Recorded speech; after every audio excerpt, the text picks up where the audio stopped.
Hello there, everyone. How are you today? I hope everyone's doing well as we are in, let's see, what is it? This is the 24th. Oh, geez. That's right. Halloween's next week. I can't believe. Anyway, I hope everybody's doing well. And I hope you're looking forward to my talking about a little bit about time management today, or at least a technique that you might find that's useful for you. It's called the Eisenhower Matrix, and it was, I guess you could say, developed. He probably got it from someplace else, but at least it's been attached to the name of Dwight Eisenhower, who was the general during World War II and then later become president of the United States. And so the name is stuck with him. I honestly do not know if he's the one that actually created it or not, but the name is stuck with him, so that it's referred to as the Eisenhower Matrix. But the idea is that if the general of the army leading everybody in World War II, at least at the end of it, and president of the United States, if he found it useful, it's probably useful for the majority of the rest of us. So what it is, and you can go online and find pictures of this, but it's really easy to just get something like a whiteboard, if you can see. And what it is four quadrants. You can do a box. I don't know, see if you can see the box really clearly, but we've got up here the urgent, and then along the side is important, and then not urgent. So urgent and not urgent, important and not important. And so everything falls into one of those four quadrants. The urgent and the important, therefore, so that if they fit into this top quadrant, are going to be those things that you have to actually do now. Well, let me back up. The idea of the Eisenhower Matrix is to help you when you've got a series of tasks during the day to put them in the different quadrants, because it'll help you figure out which ones need to be done and which ones don't need to be done at all. So you can put your focus on those things that absolutely need to be done, depending on where your particular goals are taking you. And I'll get to that in a little bit.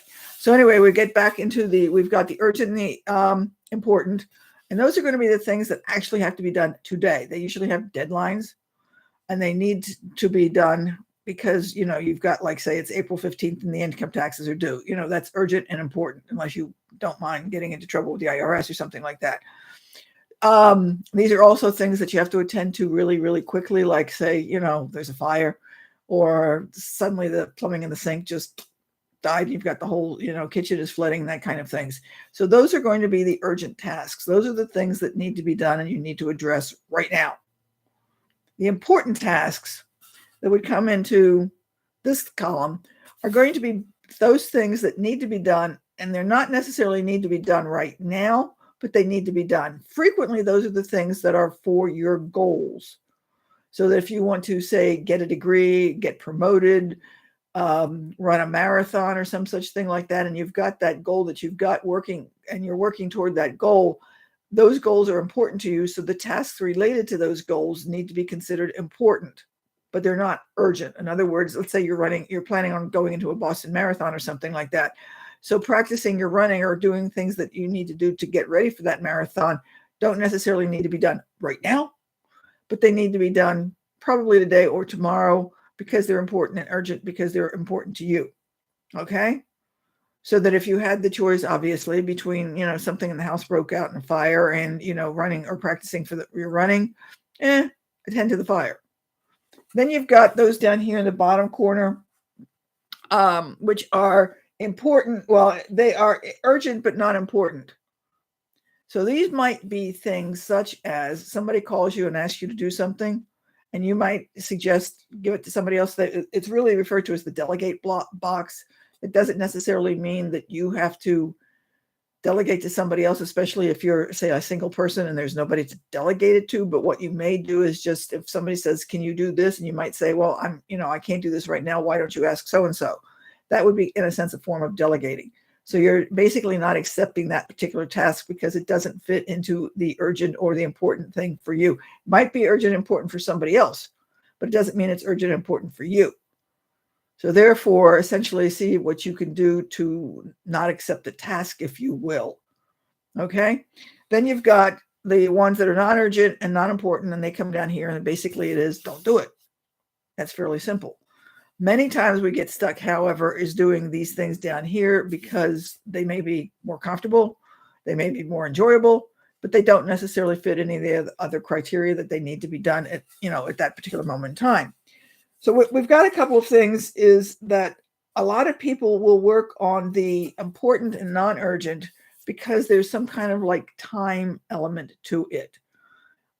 This needs to be done, but it doesn't need to be done today. But you've got that sense of a time issue in your head. And so you're going to use that because you've got that, you're fixated on the clock, so to speak. I've got 2 weeks to do it. I got to do it now. You've got 2 weeks to do it. Doesn't mean you have to do it now. But because you've got that time sensitivity, you're more likely to want to put that into an urgent thing as opposed to there's might be something else that might be urgent that you need to get done.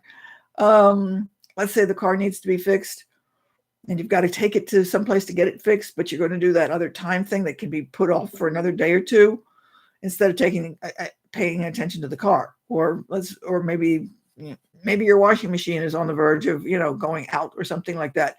So even though that might be really crucial to take care of right now because you don't know if it's going to be essentially, shall we say, alive, so to speak, tomorrow, you're going to work on the time thing that doesn't need to be done until next week. So that's where you start getting those urgent and non-important tasks mixed up. Okay, does that make sense? The urgent, if you think in terms of those urgent tasks, have very clear consequences. If they do not get done, you've got a clear consequence. Income tax, for example, if you don't pay your income tax or you don't get in on time, you're going to have consequences. Now, if you don't mind paying late fees, that's okay. That's your choice.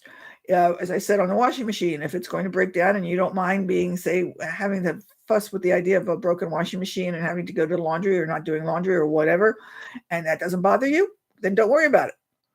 But the urgent things will have consequences that need to be addressed if you do not do them.